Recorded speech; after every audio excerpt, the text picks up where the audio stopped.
د سفر متعلق سفر برای کې دا یاد لرئ چې سفر اندازه او 8 کیلومتره ده. 8 یعنې 2 کم 8 کیلومتره نن سبا چې کوم کیلومتر لګېدلی دي که نه هغې په اندازې سره 8 کیلومتره سفر مسافت دی. یعنې که یو څوک دومره سفر اراده باندې وځي د کور نه او د خپله بدۍ څخه ووځي د خپل کلي یا بدۍ څخه نو دغه کس به اوس د سفر لمونځ کوي.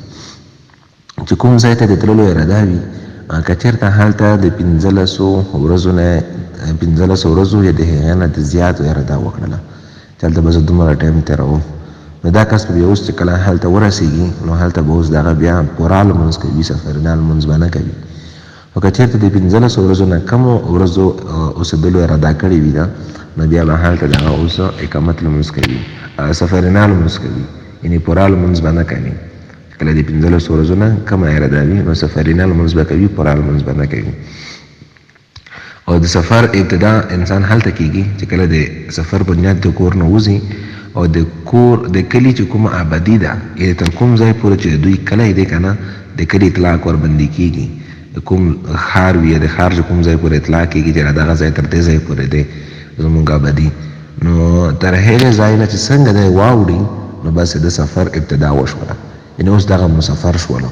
دا به اوس بیا نوره د سفر لمونځونه کوي په لاره کې.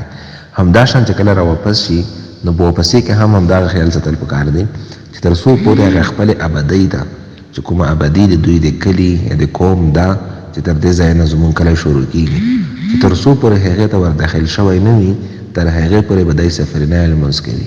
اگر که خوست ته رسېدلی ولې نه وي، خوست ته رسېدلی وي ولیکن تر څو پورې چې خپلې آبادۍ ته داخل شوی نه وي دغه کس به د سفر لمونځ کوي. او په سفر کې به لمونځ دا دی چې بس فرض رکعتونه چې کوم 4 رکعته دي هغه به 2 کوي، لکه د ماسپښین شولو او د مازدیګر شولو او د ماسخوتن شولو دغه 4 رکعته فرض دي نو دغه به 2 رکعته کوي.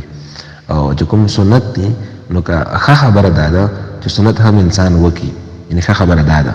ولیکن که چېرته یو څوک سنت پرېږدي ویې نه کړي نو بیا هم څه مشکل نه لري، پروا نشته، مشکل نه جوړوي. خو لیکن ښه خبره دا ده چې وخت ورسره وي، مشکل نه وي ورته، موټر نه ترې درومي یا نور څه تکلیفات نه وي، نو ښه خبره دا ده چې سنت هم انسان پوره وکړي. که څوک یې ونه کړي نو ما درته وویل چې مشکل نشته. پاتې شوله د سهار لمونځ، نو سهار لمونځ باید 4 رکعته پوره وشي، ځکه 2 رکعته سنت چې کوم دی هغې بیخي ډېر تاکید راغلی ده په حدیثو کې، نو باید هغه پرېښودلی شي. او همدا شانته د ماښام لمونځ دی هغه هم باید 3 رکعته پوره وشي، او دغه رقم ته چې کوم وتر واجب دي 3 رکعته هغه هم باید پوره وشي.